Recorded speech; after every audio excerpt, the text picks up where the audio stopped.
Hello दोस्तों, unique classes की online class में आपका हार्दिक स्वागत है। जैसा कि आपको पता है, हम पिछली 2 क्लासेज से इकाई अंक के कॉन्सेप्ट सीख रहे थे और कॉन्सेप्ट के साथ साथ हमने बहुत सारे एग्जाम्पल भी इसके किए हैं। आज जो हम करने वाले हैं वो प्रीवियस ईयर एग्जाम में पूछे गए क्वेश्चन करेंगे, जिनमें कुछ क्वेश्चन स्टैंडर्ड रहेंगे। तो चलिए स्टार्ट करते हैं आज का पहला क्वेश्चन। क्वेश्चन नंबर 1, उसमें आपको बोला गया है 5 की पावर 3 मल्टीप्लाई 2 की पावर 1001 का 1000वें स्थान का अंक ज्ञात कीजिए। 1000वें स्थान का अंक ज्ञात कीजिए। अब इसका मल्टीप्लाई करने के बाद में जो 1000वें स्थान पे अंक आएगा वो बताना है। जैसे मान लो कि कोई संख्या है, जिस प्रकार से हमने लिखी कोई संख्या, इस प्रकार से कोई संख्या है। यहाँ पे जो लास्ट वाला अंक होता है वो आप सबको पता है इकाई का अंक होता है। उसके बाद में दहाई का अंक होता है, फिर सैकड़े का अंक होता है, फिर 1000वें स्थान का अंक होता है। ये जो अंक होगा वह 1000वें स्थान का अंक होगा। जैसे मान लीजिए कि कोई संख्या है, जैसे मान लेते हैं 32,544, ये कोई संख्या है। इसमें आपसे बोल दे कि 1000वें स्थान पे कौन सा अंक होगा, तो हम ये बोल सकते हैं कि ये होगा इकाई के स्थान पे, ये होगा दहाई के स्थान पे, ये होगा सैकड़े के स्थान पे और ये होगा 1000 के स्थान पे। तो 1000वें स्थान पे अंक आएगा यहाँ पे 2। तो यहाँ पे जो पीछे से चौथे नंबर का अंक होगा वो हमें ज्ञात करना है। तो आप इस क्वेश्चन को किस तरीके से सोल्व करोगे, तो हम देखो इसको इस प्रकार से सोल्व करते हैं। यहाँ पे 5 की पावर 3 है, 5 की पावर 3 है और यहाँ पे हमें पता है कि 2 की पावर 1000 है, 2 की पावर 1000 है।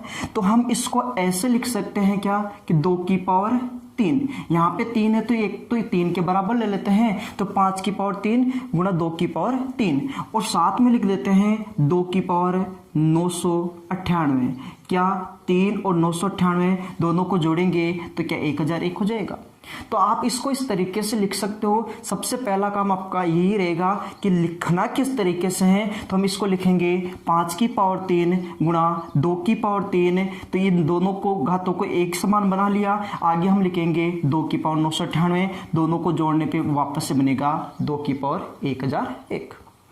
अब हमें पता है यहाँ पे कि देखो दोनों की घातें एक समान है, दोनों की घातें एक समान है। जब घात एक समान होती है, जैसे मान लो कि इस प्रकार से हो गया a की पावर m मल्टीप्लाई b की पावर m। यदि इस प्रकार से यदि कोई क्वेश्चन आपके सामने बनता है या कंडीशन कोई इस प्रकार से आपके सामने बनती है, तो आप ऐसे लिख सकते हो कि यदि घात समान है, घात समान है तो घात को a की जगह लिख दो। इस प्रकार से घात को इस प्रकार से लिख सकते हैं। और यदि इन दोनों का मल्टीप्लाई है तो इन दोनों का मल्टीप्लाई कर देते हैं a गुणा b और a गुणा b की पावर a की जगह लगा सकते हैं m।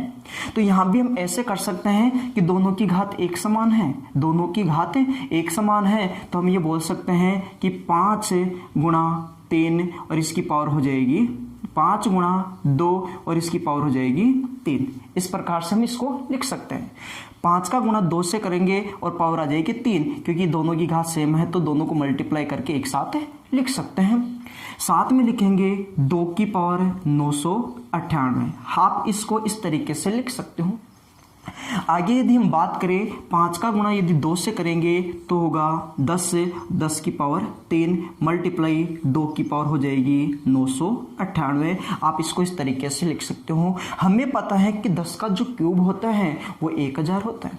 तो आप इसको इस तरीके से भी तो लिख सकते हो। आप इसको आगे लिखोगे तो आप इसको इस तरीके से बता सकते हो कि 2 की पावर 998 और इसका मल्टीप्लाई हो जाएगा 10 का क्यूब, मतलब कितना होता है 1000। इसका मतलब होगा 1000। आप इसको इस तरीके से लिख सकते हो। अब आपको ये पता होगा कि जैसे मान लो कि मैं किसी भी संख्या का मल्टीप्लाई, जैसे मान लो कि 57 का मल्टीप्लाई यदि मैं 10 से करूं, यदि इसका मल्टीप्लाई 10 से करेंगे तो हम सीधा ये बोल सकते हैं कि ये कितना हो जाएगा 570। यदि मैं 100 से गुणा करूंगा तो यहाँ पे 2 जीरो, 1000 से गुणा करूंगा तो यहाँ पे 3 जीरो। इसी प्रकार से संख्या बनेगी। यदि इसका मल्टीप्लाई 1000 से करेंगे तो हमें पता है कि सीधा सीधा इसके 3 जीरो लगा देंगे। अब हमें हजारवें स्थान का अंक बताना, मतलब पीछे से चौथे नंबर का अंक बताना है। ये पहला, ये दूसरा, ये तीसरा, ये चौथा, तो चौथे नंबर का ही आएगा। तो मतलब ये हुआ कि 1000 से गुणा करने पे, 1000 से गुणा करने पे इसको यदि हटा दोगे तो चौथे नंबर पे कौन सा आएगा? इसका इक्का का अंक तो आएगा। चौथे नंबर पे कौन सा आएगा? इसका इक्का का अंक आएगा। तो हमें केवल इसका इक्का अंक निकालना है। इसका इक्का अंक जो होगा वही अपना आंसर होगा, क्योंकि 1000वें स्थान पे जो अंक आएगा वो चौथे नंबर का आएगा। तो चौथे नंबर में 3 जीरो तो हट जाएगी। चौथे नंबर पे क्या आएगा? इसका इक्का अंक। तो इसका इक्का अंक निकाल लेते हैं। हमें पता है कि 2 की पावर में कुछ भी हो, इक्का अंक ज्ञात करने के लिए पिछली क्लास में हमने सीखा था कि जो भी पावर है उसमें 4 का भाग देना है, जो भी घात है उसमें 4 का भाग देना है, और घात में भी ये देखना है कि लास्ट के 2 अंकों में 4 का भाग देना है। तो हमें पता है कि इसके लास्ट के 2 अंक क्या हैं? 98। तो 2 की पावर यदि 98 में 4 का भाग देते हैं, 98 में 4 का भाग देके शेष पर निकालते हैं, तो हमें पता है कि 98 इसमें 4 का भाग 2, इसमें 4 का भाग देंगे और शेष पर निकालेंगे तो सबको पता है कि शेष पर कितना रहेगा? 2 रहेगा। तो हम ये बोल सकते हैं कि 2 की पावर 2 और 2 की पावर 2 कितना होगा? 4 होगा। तो अपने इस पर्टिकुलर क्वेश्चन की बात करें तो इसका आंसर होगा 4। तो आप इस प्रकार के क्वेश्चन को जब भी करोगे तो आपको हर एक स्टेप से होके गुजरना पड़ेगा। आइए अब चलते अपने दूसरे क्वेश्चन की ओर। Question number 2।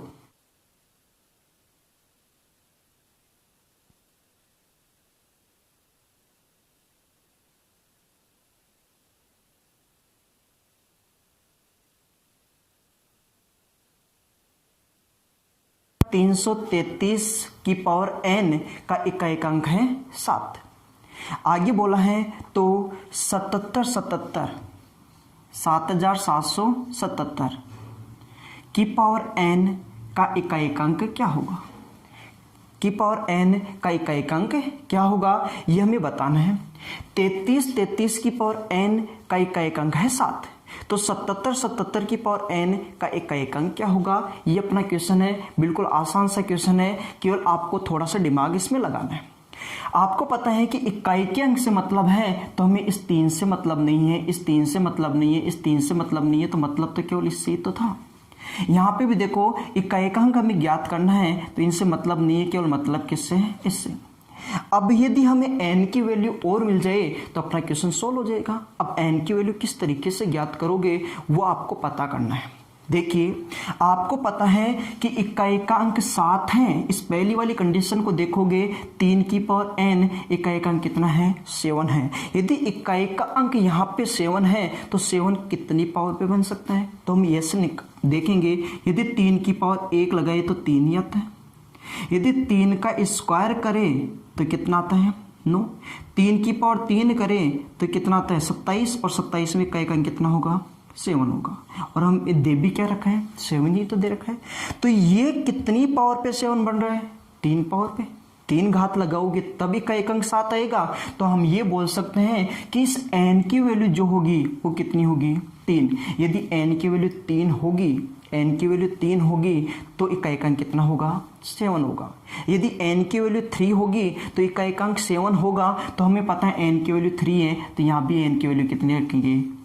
3 ही रखेंगे। तो 7 की पावर 3 कितना होता है? ये होता है 343। और 343 में इक्का अंक कितना है? 3 है। तो अपने इस क्वेश्चन का जो आंसर होगा वो होगा 3। आइए अब चलते अपने अगले क्वेश्चन की ओर। Question number 3। क्वेश्चन नंबर 3 में आपसे बोला गया है संख्या 30 की पावर 29 28 का सबसे दाया गैर शून्य अंक क्या है? सबसे दाया गैर शून्य अंक क्या है? दाया का मतलब क्या हुआ? पीछे से। दाया का मतलब आपको पीछे से देखना है। गैर शून्य का मतलब क्या हुआ? मतलब शून्य के अलावा। गैर शून्य का मतलब है शून्य के अलावा, जीरो नहीं होना चाहिए, जीरो के अलावा जो अंक होगा उसकी बात करनी है। तो एक बात बताइए, क्या हम यहाँ पे ऐसे बोल सकते हैं क्या? 30 का मतलब ये होता है क्या? 3 × 10। इसकी पावर हो जाएगी 29 28। ऐसे भी क्या इसको लिखा जा सकता है क्या? इसको इस तरीके से भी लिखा जा सकता है। यहाँ पे हम बात करें तो यहाँ पे इसको ऐसे भी तो लिख सकते हैं कि 3 की पावर 29 से 28 से मल्टीप्लाई 10 की पावर हो जाएगी 29 28। इसको इस प्रकार से लिखा जा सकता है, जब पावर एक ही है और संख्या दो अलग अलग हैं, दोनों को अलग अलग करने पे पावर भी दोनों के अलग अलग लगा देंगे। इस प्रकार से हम संख्याओं को लिख सकते हैं।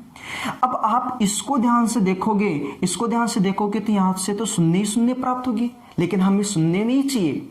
या 10 की पावर 29 28 का मतलब ये हुआ कि इसमें शून्य कितनी होगी, 29 28 होगी, लेकिन हमें शून्य से मतलब नहीं है, हमें गैर शून्य चाहिए, मतलब जीरो के अलावा चाहिए। अब जीरो के अलावा चाहिए तो इसको तो सोल्व करेंगे नहीं, इसको देखेंगे, और इसको देखेंगे तो इसमें भी केवल इकाई का अंक चाहिए। दायां, सबसे दायां मतलब इसका लास्ट का अंक जो होगा वो हमें बताना है, जो गैर शून्य हो। यहाँ पे शून्य बनेगी लेकिन यहाँ पे शून्य नहीं बनेगी, तो इसका इकाई का अंक ज्ञात करना है। और इकाई का अंक ज्ञात करने का जो तरीका हमने सीखा था वो तरीका ये था कि 3 को इस ऐसे कैसे लिखेंगे, 3 का 3 रहेगा और 29 28 में हम भाग देंगे 4 का भाग भी देंगे हम लास्ट के 2 अंकों में।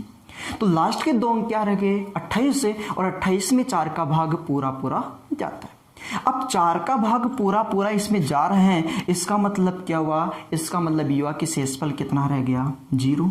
हमने ये भी सीखा था यदि शेषफल 0 आ जाए तो 0 के स्थान पे हम 4 का प्रयोग करते हैं। तो यहाँ पे 3 की पावर कितनी हो जाएगी, 4, और 3 की पावर 4 कितना होता है, 81 होता है। 3 की पावर 4 कितना होता है, 81, और 81 में इकाई का अंक कितना है, 1 है। तो सबसे दायां गैर शून्य अंक क्या होगा, 1 होगा। तो अपने इस क्वेश्चन का जो आंसर है वो रहेगा 1। आइए चलते अपने अगले क्वेश्चन की ओर। क्वेश्चन नंबर 4 में आपको दे रखा है 137 की पावर 13 की पावर 47 का इकाईकांक क्या है। मैं इसमें इकाईकांक बताना है, इसका इकाईकांक क्या होगा ये हमें बताना है।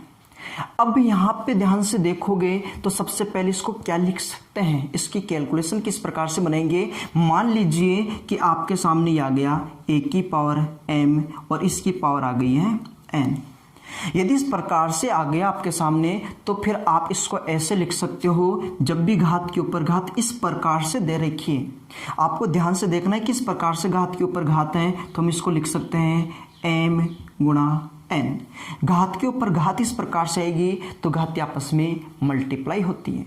तो क्या हम इसको ऐसे लिख सकते हैं, क्या 137 है की पावर 13 गुणा 47, हम इसको इस तरीके से लिख सकते हैं। ऐसा भी हम इसको लिख सकते हैं। अब इस तरीके से हमने इसको लिखा है तो हमें इसमें इकाई का अंक चाहिए, और इकाई के अंक के लिए हमें पता है कि 3 से मतलब नहीं है, 1 से मतलब नहीं है, मतलब किससे रहेगा, 7 से रहेगा। हमें पता है कि 7 से मतलब है, और घात में भाग किसका देना है, 4 का। अब घात में 4 का भाग किस तरीके से दोगे, तो हमें पता है कि 2 संख्याएं हैं और दोनों संख्याएं मल्टीप्लाई में हो, हमें 4 का भाग देना है। तो एक तरीका तो क्या होता है कि इनको मल्टीप्लाई करके फिर 4 का भाग दे दो, मल्टीप्लाई करके जो मल्टीप्लिकेशन होगा उसमें 4 का भाग दे दो, और एक तरीका ये होता है कि दोनों में अलग अलग 4 का भाग दे दो। यदि मैं 13 में 4 का भाग देता हूं तो शेषफल आता है 1। यदि 13 में यदि 4 का भाग दोगे तो यहाँ पे आएगा शेषफल रहेगा, रिमाइंडर रहेगा 1 मल्टीप्लाई। यदि 47 में 47 में यदि 4 का भाग देते हैं तो शेषफल आता है 3। यदि 47 में 4 का भाग देते हैं तो शेषफल आएगा 3। आपको दोनों में अलग अलग भाग देना है, और मल्टीप्लाई है तो मल्टीप्लाई कर देना है। तो यदि 13 में 4 का भाग देंगे शेषफल 1 आएगा, 47 में यदि 4 का भाग देंगे तो शेषफल आएगा 3। अब हमें पता है कि 7 और 1 गुणा 3 कितना होता है, 3, और 7 का क्यूब कितना होता है, 343, और 343 में इकाई का अंक कितना रहेगा, 3। 343 में इकाई का अंक कितना रहेगा, 3। मतलब हम बोल सकते हैं कि इसका इकाई का अंक जो होगा वो होगा 3। आइए अब चलते हैं अपने अगले क्वेश्चन की ओर। Question number 5। क्वेश्चन नंबर 5 में आपको दे रखा है यदि 433 मल्टीप्लाई 456 मल्टीप्लाई 43n का इकाई का अंक, यदि इसमें इसको सोल्व करोगे तो इकाई का अंक आएगा n+2। n+2 इसका इकाइक अंक होगा, तो n का मान ज्ञात कीजिए।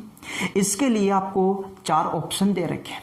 ऑप्शन है, पहला ऑप्शन है 1, दूसरा है 8, तीसरा है 3 और चौथा है 6। ये 4 ऑप्शन आपको दे रखे हैं। आप क्या करो, सबसे पहले इकाइक अंक की बात करनी है तो इकाइक अंक उठा लीजिए। आप इकाइक अंक उठाएंगे तो यहाँ पे इकाइक अंक क्या रहेगा, 3। इन दोनों से मतलब नहीं रहेगा। यहाँ पे इकाइक अंक रहेगा 6, इन दोनों से कोई मतलब नहीं है। यहाँ पे इकाइक अंक क्या रहेगा, n, इन दोनों से कोई मतलब नहीं है। इकाइक अंक के लिए इकाइक अंक को उठाइए और उनका मल्टीप्लाई कीजिए, क्योंकि यहाँ पे मल्टीप्लाई का साइन है तो हम मल्टीप्लाई सबसे पहले करेंगे और इनका मल्टीप्लाई करेंगे। यदि 3 का गुणा 6 से करते हैं 18 आता है। यदि 3 का गुणा 6 से करेंगे 18 और 18 में इकाइक अंक क्या रहेगा, 8 रहेगा। यहाँ 3 का गुणा 6 से 18 है और 18 में इकाइक अंक 8 है और 8 का गुणा किससे हो जाएगा, n से। तो हम ये बोल सकते हैं 8 गुणा n और इसके बराबर में क्या होगा, n+2। यहाँ से देखा जाए तो इकाइक अंक ये होगा और क्वेश्चन में अपने को दे रखा है इकाइक अंक ये होना चाहिए। अब ऑप्शन से इस बात को लेते हैं कि हम इकाइक अंक इनमें से कौन सा होगा। इन चारों में से कोई एक ऑप्शन सही है तो ऑप्शन से चेक करते हैं इस बात को कि कौन सा है। मान लीजिए कि n की वैल्यू मान लो कि क्या है, 1। यदि n की वैल्यू यहाँ पे 1 पुट करने पे ये दोनों आपस में बराबर होंगे तो आंसर होगा। यदि ये दोनों आपस में बराबर नहीं है तो आंसर आपका गलत होगा। तो n की वैल्यू 1 रखेंगे तो 8 गुणा 1 कितना होगा, 8 होगा। ये बराबर होना चाहिए। n की वैल्यू 1 रखेंगे तो 1 और 2 कितना हो जाएगा, 3 हो जाएगा। n की वैल्यू दोनों तरफ 1 पुट की है तो यहाँ पे 8 गुणा 1 8 है और यहाँ पे 1 और 2 कितना होगा, 3। और ये आपस में बराबर नहीं है, ये आपस में बराबर नहीं है तो पहला ऑप्शन भी आपका नहीं होगा, पहला ऑप्शन आपका गलत है। दूसरे ऑप्शन पे आते हैं। दूसरे ऑप्शन में दे रखा आपको 8। n की वैल्यू 8 पुट करते हैं। यदि 8 है और n की वैल्यू भी 8, यदि 8 का मल्टीप्लाई 8 से करते हैं तो ये आता है 64। 8 का गुणा 8 से करते हैं 64 है और 64 में इकाइक अंक कितना रहेगा, 4 रहेगा। ये बराबर होना चाहिए। n की वैल्यू 8 रखेंगे तो 8 + 2 8 + 2 कितना होगा, 10 और 10 में इकाइक अंक कितना रहेगा, 0। मतलब ये दोनों भी आपस में बराबर नहीं है, ये बराबर नहीं है, इसका मतलब दूसरा ऑप्शन भी आपका नहीं होगा। आइए तीसरे ऑप्शन की बात करें। तीसरे ऑप्शन में दे रखा आपको 3। यदि हम n की वैल्यू 3 पुट करते हैं तो n की वैल्यू 3 से 8 गुणा 3 24, 8 गुणा 3 24 में इकाइक अंक कितना है, 4। ये बराबर होना चाहिए। यहाँ पे n की वैल्यू 3 और 2 कितना होगा, 5। ये होगा 5। 4 और 5 ये आपस में बराबर नहीं है, मतलब ये तीसरा ऑप्शन भी आपका गलत होगा। 3 भी इस क्वेश्चन का आंसर नहीं है। चौथा ऑप्शन है 6। क्या इसका आंसर 6 होगा, तो इसको भी चेक करते हैं। तो 6 का गुणा 8 से करते हैं, 8 गुणा 6 8 गुणा 6 8 गुणा 6 48 का इकाइक अंक 8 होगा। ये बराबर होना चाहिए। यहाँ पे 6 रखेंगे, 6 और 2 कितना हो जाएगा, 8। मतलब ये दोनों आपस में बराबर है, इसका मतलब इसका चौथा ऑप्शन बिल्कुल सही होगा। तो इस प्रकार का जब भी आपसे क्वेश्चन पूछा जाए तो आप इस प्रकार से इससे क्वेश्चन को सोल्व कर सकते हो। आइए अब बढ़ते हैं अपने अगले क्वेश्चन की ओर। क्वेश्चन नंबर 6 उसमें बोला गया है फर्तम 100 प्राकृत संख्याओं के योग का इकाइक अंक क्या होगा। फर्तम 100 प्राकृत संख्याओं के योग का इकाइक अंक क्या होगा वो मैं बताना है। यहाँ पे देखो फर्तम 100 प्राकृत संख्या, सबसे पहली बात आती है प्राकृत संख्या कौन सी होती है। एक शब्द मिलेगा आपको प्राकृत संख्या और दूसरा शब्द मिलेगा पूर्ण संख्या। प्राकृत संख्या कौन सी होती है, पूर्ण संख्या कौन सी होती है। आज के बाद में आपको ध्यान रखना है प्राकृत संख्या वो होती हैं जो 1 से स्टार्ट होती है। बचपन में आपने गिनती सीखी होगी, तो बचपन में गिनती कहाँ से सीखी थी। सबसे पहले हमने 1 सीखा था, उसके बाद में 2 सीखा था, उसके बाद में 3 सीखा था, उसके बाद में 4 सीखा था। इस प्रकार से आगे बढ़ते गए थे। तो गिनती जहाँ से स्टार्ट होती है, जहाँ से हम गिनती बचपन में स्टार्ट करते हैं, वही होती है प्राकृत संख्या। तो प्राकृत संख्या हमेशा 1 से स्टार्ट होती है। 1 2 3 4 5 ये सारी संख्या आगे आगे चलेगी प्राकृत संख्या। तो प्राकृत संख्या हमेशा स्टार्ट होती है 1 से। तो सबसे पहला पॉइंट तो ये हो गया कि प्राकृत संख्या, सबसे पहला पॉइंट हो गया प्राकृत संख्या। तो प्राकृत संख्या हमेशा स्टार्ट होती है 1 से। 1 होगा, 2 3, 4, 5 इस प्रकार से चलेगी अनंत तक। दूसरा पॉइंट आता है पूर्ण संख्या। ये दोनों पॉइंट आपके क्लियर होने चाहिए। प्राकृत संख्या 1 से अनंत तक है और जो दूसरा शब्द है वो है पूर्ण संख्या। पूर्ण संख्या, ये जो पूर्ण संख्याएं होती हैं वो स्टार्ट होती है 0 से।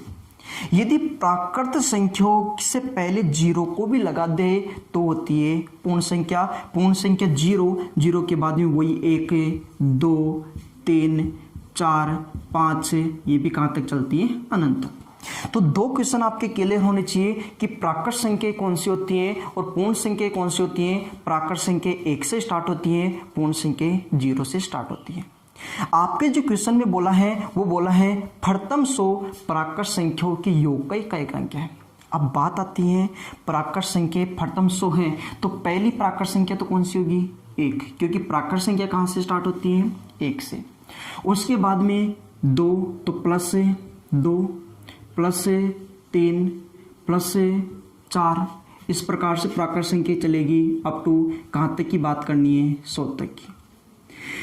इन सभी संख्याओं का योगफल किया जाए तो उसमें इकाई के स्थान पे कौन सा अंक होगा वो हमें बताना है। सबसे पहली बात यहाँ पे ये आती है कि इस प्राकृत संख्याओं के योगफल किस प्रकार से करते हैं। प्राकृत संख्याओं का योगफल किस प्रकार से करते हैं। अब बात आती है प्राकृत संख्याओं का योगफल, फिर आएगा प्राकृत संख्याओं के वर्गों का योगफल, फिर आएगा प्राकृत संख्याओं के घनों का योगफल। तो ये सारे पॉइंट आप धीरे धीरे करके सीखेंगे। तो यहाँ पे याद रखना कि जैसे मान लो 1 + 2 + 3 + 4 + अप टू मान लो कि ये n तक है। प्रथम n प्राकृत संख्याओं का योगफल किस प्रकार से करते हैं तो इसका फॉर्मूला आप ध्यान रखोगे। इसका फॉर्मूला होता है n + 1/2। ये फॉर्मूला होता है n + 1/2। यदि इस फॉर्मूले का यूज करोगे तो प्रथम n प्राकृत संख्याओं का योगफल निकाल सकते हो। तो हमें पता है 1 से स्टार्ट किए हैं, कहाँ तक गए हैं 100 तक। तो n की वैल्यू कितनी हो गई है 100। तो ये फॉर्मूला यहाँ पे लगाएंगे, इस फॉर्मूले का यूज करेंगे और इनका योगफल ज्ञात करेंगे। तो यहाँ पे देखो n की वैल्यू कितनी हो जाएगी 100 हो जाएगी। तो n की वैल्यू 100 तो यहाँ पे लिखेंगे 100 मल्टीप्लाई 100 + 1 n + 1 है तो 100 में 1 जोड़ोगे तो हो जाएगा 101 और बटे में होगा 2 से काटने पर कितना होगा 50 का मल्टीप्लाई 101 से करेंगे। तो यदि 50 का गुणा 101 से करेंगे, लेकिन हमें तो क्या चाहिए इकाई अंक चाहिए। तो इकाई के स्थान पे क्या है 0, इकाई के स्थान पे क्या है 1। 0 का गुणा 1 से करेंगे तो क्या आएगा 0। तो अपने इस क्वेश्चन का जो आंसर होगा वो क्या होगा 0। आइए चलते अपने अगले क्वेश्चन की ओर। Question number 7। क्वेश्चन नंबर 7 में आपको बोला गया है प्रथम 111 पूर्ण संख्याओं के योगफल का इकाई अंक क्या है।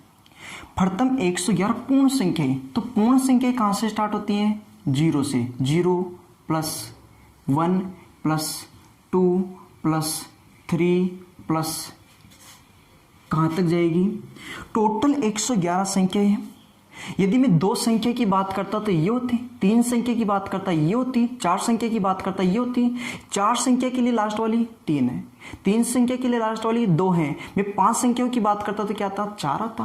तो 111 संख्याओं के लिए लास्ट वाली संख्या क्या होगी 110 ही तो होगी, क्योंकि इसमें 0 भी तो शामिल है। 0 को और यहाँ से लेकर यहाँ तक 110 संख्याओं को जोड़ोगे तो 111 संख्या होगी।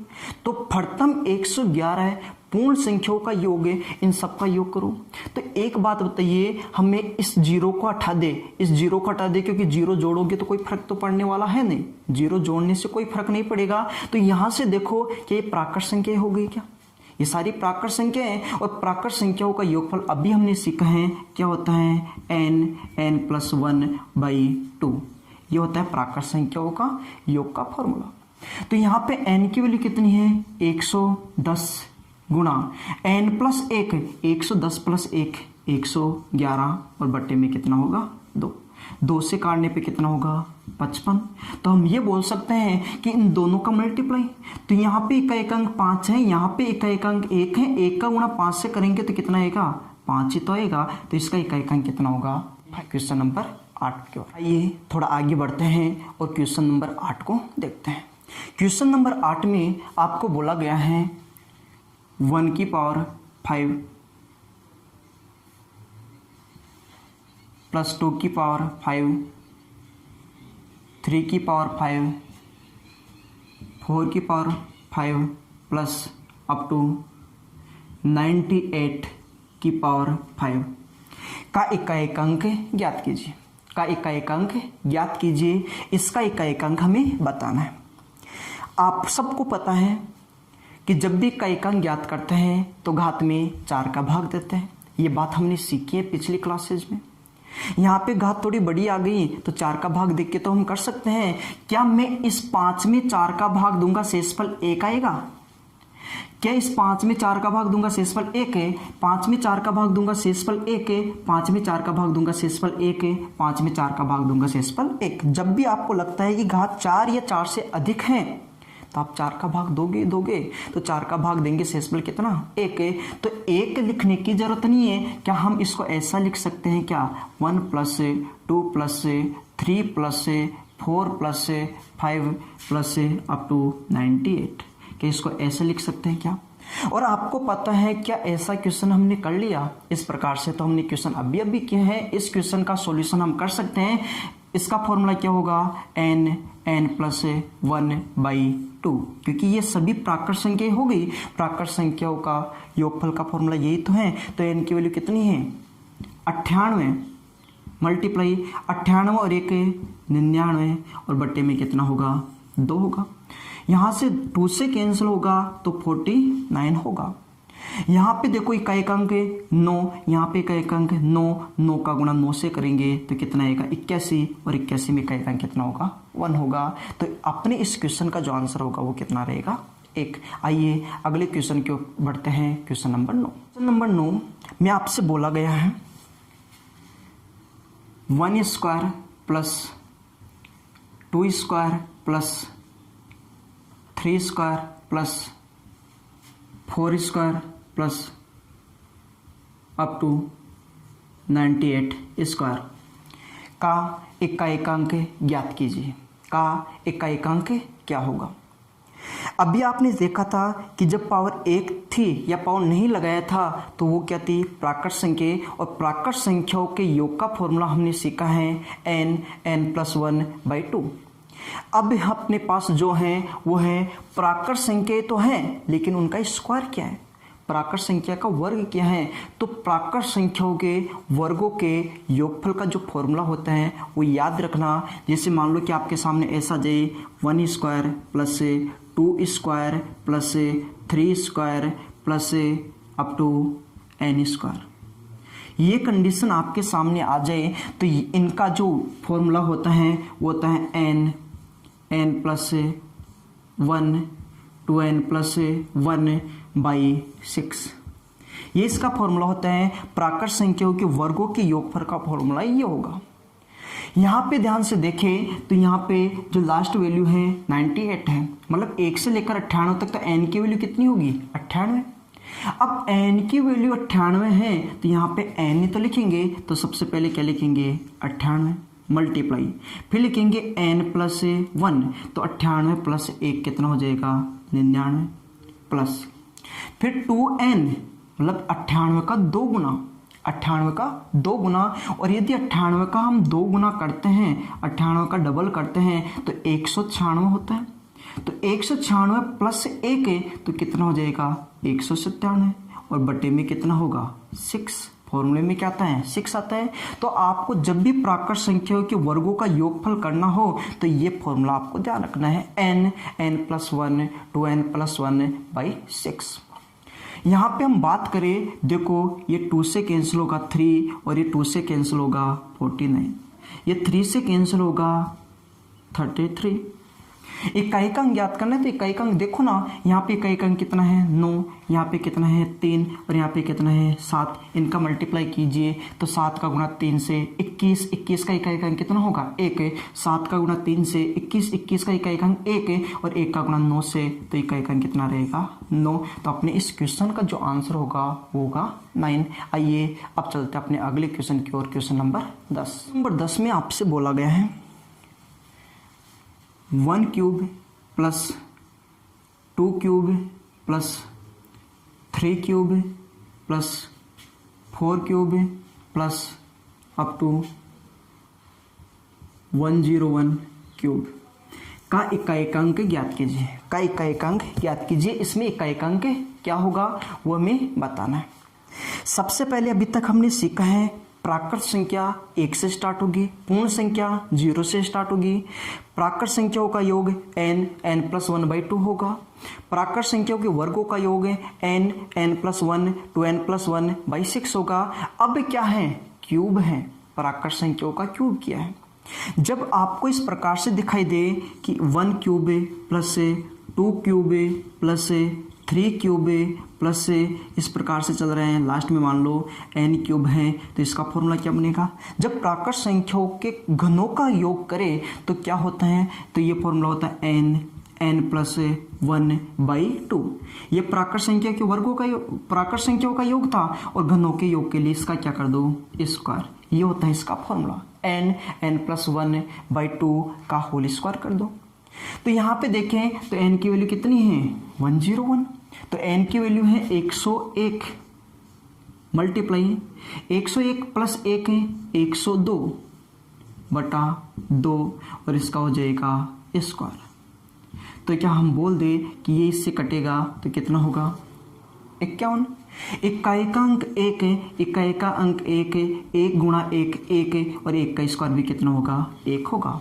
1 का मल्टीप्लाई 1 से करेंगे 1 है और इसका स्क्वायर भी करेंगे तो कितना होगा, 1 है। तो हम ये बोल सकते हैं कि अपने इस क्वेश्चन का जो आंसर होगा उसका इकाइकांक जो होगा वो होगा 1। आइए थोड़ा सा आगे बढ़ते हैं क्वेश्चन नंबर 11 की ओर। 11 एक बेहतरीन क्वेश्चन है, वो देखिए। क्वेश्चन नंबर 11 में आपको दे रखा है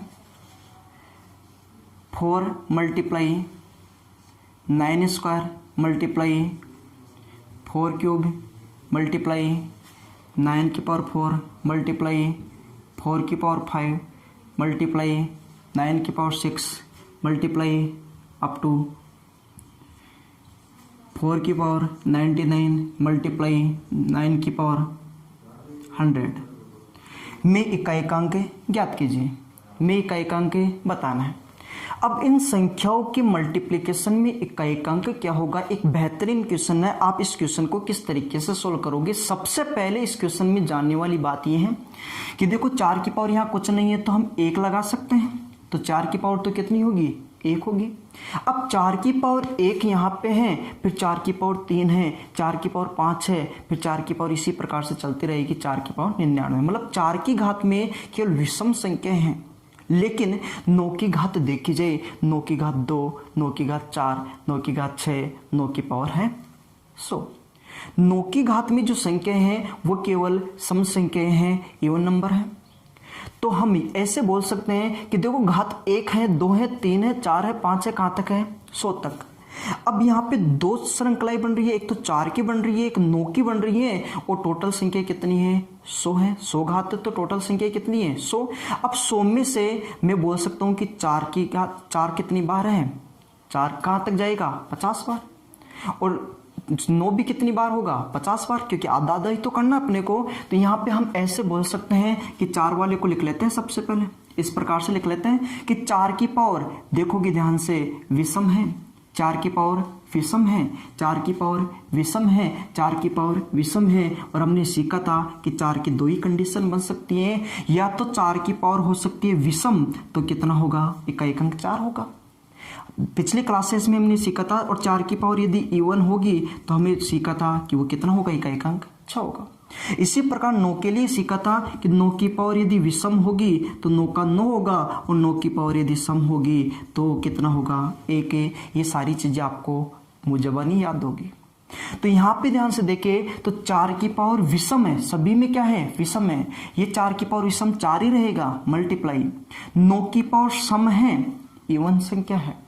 यहाँ पे 9 की पावर सम कितना होगा, 1। इकाइकांक क्या होगा, 1 है। 9 की पावर जब विषम है तो इकाइकांक 1 है, मल्टीप्लाई 4 की पावर विषम, 4 की पावर विषम तो क्या होगा, 4, 9 की पावर सम तो कितना होगा 1, 4 की पावर विषम कितना होगा 4, 9 की पावर सम क्या होगा 1, इसी प्रकार से चलता जाएगा। हम बोलेंगे 4 की पावर विषम कितना होगा 4 और 9 की पावर सम कितना होगा 1। इस प्रकार से हम संख्याओं को लिखेंगे। ये बात आपको समझ में आ गई हो कि ये पिछली क्लास में हमने सीखा था कि 4 की पावर जब भी विषम संख्या होगी 4 का इकाई अंक 4 होगा और 9 की पावर सम संख्या होगी 9 का इकाई अंक 1 होगा। तो हमें पता है कि 4 कितनी बार होगा 50 बार, 4 कितनी बार होगा 50 बार और 1 भी कितनी बार होगा 50 बार, तभी तो जाके टोटल कितना होगा 100 होगा। तो 4 50 बार होगा और 1 50 बार होगा। 1 को लिखने की जरूरत है नहीं, हमें पता है कि 4 कितनी बार होगा 50 बार। 1 को लिखने की जरूरत है नहीं क्योंकि 1 की पावर कुछ भी करो 1 रहेगा, 1 का गुणा किसी भी संख्या से करोगे वही संख्या वापस से लौट के आएगी। तो हम ये बोल सकते हैं 4 की पावर 50, 4 की पावर 50 का मतलब 4 की पावर क्या हो गई सम संख्या। और 4 के ऊपर जब भी सम संख्या लगाते हैं, 4 की पावर में जब भी सम संख्या लगाते हैं तो इसका इकाई अंक कितना होता है 6। तो अपने इस पर्टिकुलर क्वेश्चन का जो आंसर होगा वो कितना रहेगा 6। आइए आगे बढ़ते हैं और एक और बेहतरीन सा क्वेश्चन देखते हैं। क्वेश्चन नंबर 12 में आपको दे रखे हैं 4 + 9² + 4 क्यूब + 9 की पावर 4 + 4 की पावर 5 + 9 की पावर 6 + अप टू 4 की पावर 99 + 9 की पावर 100। ये क्वेश्चन है का इकाई अंक ज्ञात करना है। का इकाई अंक क्या होगा हमें बताना है। पहले वाले क्वेश्चन में इस वाले क्वेश्चन में केवल इतना सा फर्क है, पहले वाले क्वेश्चन में सारी संख्या मल्टीप्लिकेशन में मल्टीप्लाई करा था और इसमें आपको जोड़ने के लिए बोल रहे हैं। तो अब इस क्वेश्चन का सॉल्यूशन किस तरीके से करेंगे वही सारी चीजें यहाँ पे 1 लिख सकते हैं।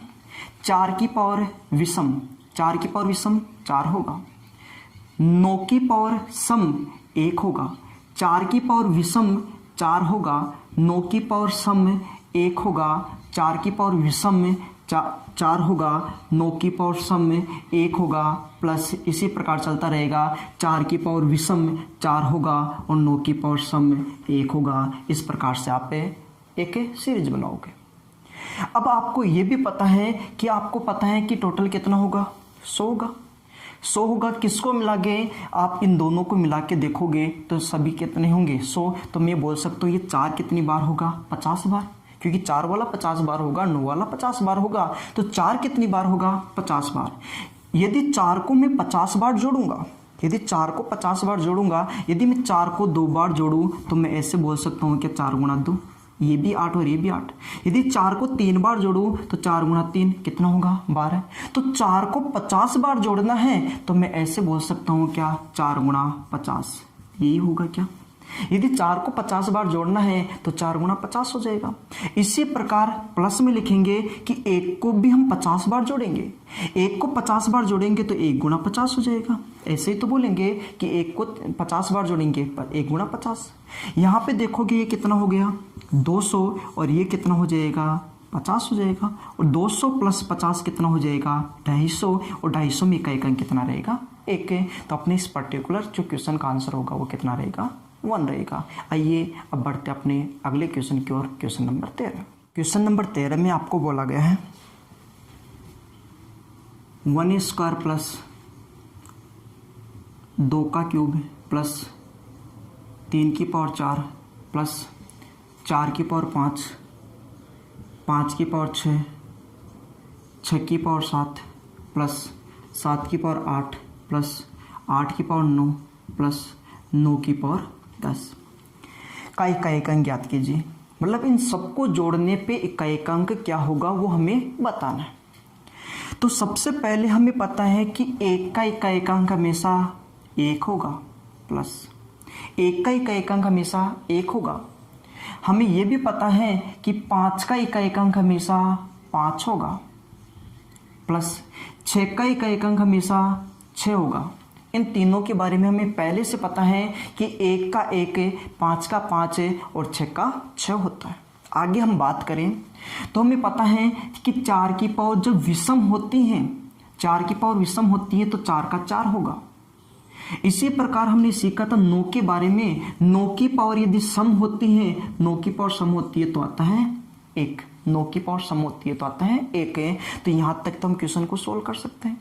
1 का 1 है, 5 का 5 है, 6 का 6, 4 की पावर विषम 4 होगा, 9 की पावर सम 1 होगा। ये सारी चीजें हमने पिछली क्लासेज में सीखी है। आगे चलते हैं। अब बात रह गई 2, 3, 7 और 8, और इनके लिए हम क्या करते हैं, 4 का भाग देते हैं। यहाँ पे देखो 4 का भाग देने की जरूरत नहीं है, छोटी संख्या है। 2 का क्यूब कितना होता है, 8 होता है, और 3 की पावर 4 कितना होता है, 81 होता है। 3 की पावर 4 81, 81 में इकाई अंक कितना है, 1। अब बात किसकी करनी है, 7 की पावर 8 और 8 की पावर 9। हमें पता है कि घात में 4 का भाग देना है, तो हमें पता है कि 8 में 4 का पूरा पूरा भाग जाता है, और पूरा पूरा भाग जाता है तो शेषफल कितना आता है, 0। यहां 8 में पूरा पूरा भाग जाएगा, शेषफल 0, क्योंकि 4 का भाग देना होता है। 8 में 4 का भाग कंप्लीट जाता है, मतलब शेषफल क्या रहेगा, 0। तो हम ये बोल सकते हैं 0 के लिए किसका प्रयोग, 4 का, तो यहाँ पे पावर कितनी होगी, 4 रहेगी। तो हम बोलेंगे 7 को कितनी बार मल्टीप्लाई करेंगे, 4 बार मल्टीप्लाई करेंगे, क्योंकि 7 की पावर 4, और 4 बार मल्टीप्लाई करेंगे तो कितना होगा, 49। ये 49 में इकाई अंक 9, 9 गुणा 9 कितना होगा, 81, मतलब इकाई अंक कितना होगा, 1। तो इसका इकाई अंक कितना है, 1। और यहाँ पे देखो इसमें 4 का भाग दो कि शेषफल कितना, 1 है, और 8 की पावर 1 कितना होता है, 8 ही तो होता है। 8 की पावर 1 कितना होगा, 8 है। अब केवल इसको सोल्व अपने को करना है। क्या मैं ये बोलूं कि 1 और 8 कितना हुआ, 9, 1 10 है, 14 और 5 19 है, 25 है, 26 है, 26 के बाद में ये 8, 26 और 8 34, और ये कितना हुआ, 35 है, और 35 में इकाई अंक कितना है, 5। तो अपने क्वेश्चन का जो आंसर होगा वो कितना रहेगा, 5। नंबर 14 में आपको दे रखा है 777 की पावर 666 प्लस 555 की पावर 333 प्लस 888 की पावर 222 प्लस 444 की पावर 666 प्लस 111 की पावर 444 प्लस 2 की पावर 777। ये अपना क्वेश्चन है। इन सभी संख्याओं के योगफल में इकाई अंक क्या होगा, ये हमें बताना है। ये पूछा गया क्वेश्चन है, आसान सा क्वेश्चन है, कोई बड़ा क्वेश्चन नहीं है। इकाई के अंक हमें बताना है, तो हमें इन दोनों से मतलब नहीं है, 7 की पावर मतलब है, और इसमें मतलब किससे रहेगा, 66 से। केवल 2 ही अंकों से मतलब रहेगा। तो मैं 7 लिखूंगा, क्या 66 में 4 का भाग देंगे, और 4 का भाग देने के बाद में हमें पता है कि शेषफल कितना बचेगा, 2 बचेगा। यदि 66 में 4 का भाग देते हैं, 66 को 4 से डिवाइड करते हैं, शेषफल कितना रहेगा, 2, प्लस 5 का इकाई अंक हमेशा 5 होता है, प्लस 8 ऐसे के ऐसे रहेगा, और इसमें 22 में 4 का भाग देंगे, 22 में 4 का भाग देंगे, शेषफल 2 आएगा, प्लस यहाँ पे देखो 4 इकाई अंक है और पावर क्या है, सम। जब 4 इकाई के स्थान पर हो, पावर यदि सम संख्या हो, पावर यदि सम हो, तो इकाई अंक क्या होता है, 6 होता है। 1 के लिए हमेशा क्या होगा, 1 प्लस 2 है, 2 का 2, यहाँ पे पावर कितनी है, 77। तो 77 में 4 का भाग देंगे, शेषफल 1 आएगा, शेषफल 1, तो यहाँ पे लिखेंगे 1। यहाँ पे देखो 7 का स्क्वायर 49, 49 में इकाई अंक 9 होगा, प्लस 5 प्लस 8 का स्क्वायर 64 है, 64 में इकाई अंक 4 प्लस 6 प्लस 1 2 की पावर 1 कितना होता है, 2। इनको ऐड कर लीजिए और इसमें इकाई अंक देख लीजिए। तो यहाँ पे देखेंगे 9 और 5 14 और 4 18 और 6 24, 1 25 और 2 कितना होगा, 27 है। तो इसका इकाई के स्थान पे अंक क्या आएगा, 7। तो अपने इस क्वेश्चन का आंसर क्या होगा, 7। आइए बढ़ते अपने अगले क्वेश्चन की ओर, क्वेश्चन नंबर 15। क्वेश्चन नंबर 15 बिल्कुल आसान सा क्वेश्चन है, क्वेश्चन को देख के आंसर बोल सकते हो। इकाई अंक इसमें आपको बताना है, इसमें इकाई अंक क्या होगा, इकाई के स्थान पे देख के क्या आ गया, 7, क्या आ गया 3, यहाँ पे देखिए 7, यहाँ पे आ गया 9, यहाँ पे आ गया 5, यहाँ पे देखो 1, यहाँ पे आ गया 9, यहाँ पे 1 और यहाँ पे आ गया 3। इकाई के स्थान पे देखोगे सभी संख्याएं विषम संख्या हैं और विषम संख्याओं में एक संख्या आ गई है 5। यहाँ पे देखो एक संख्या आ गई है 5। लास्ट क्लास में हमने सीखा था कि 5 का मल्टीप्लाई किसी भी विषम संख्या से करते हैं तो इकाई के स्थान पे 5 ही आता है।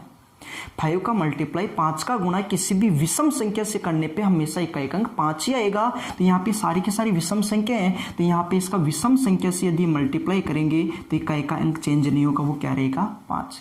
यदि 5 का गुणा सम संख्या से करते तो फिर क्या था 0, लेकिन यहाँ पे सभी संख्या विषम संख्या है तो 5 का गुणा विषम संख्या से करने पे इकाई का अंक कितना रहेगा 5 ही रहेगा। तो इस क्वेश्चन का जो अपना आंसर रहेगा 5 रहेगा। आइए अगले क्वेश्चन की ओर चलते हैं, क्वेश्चन नंबर 16। क्वेश्चन नंबर 16 में आपको दे रखा है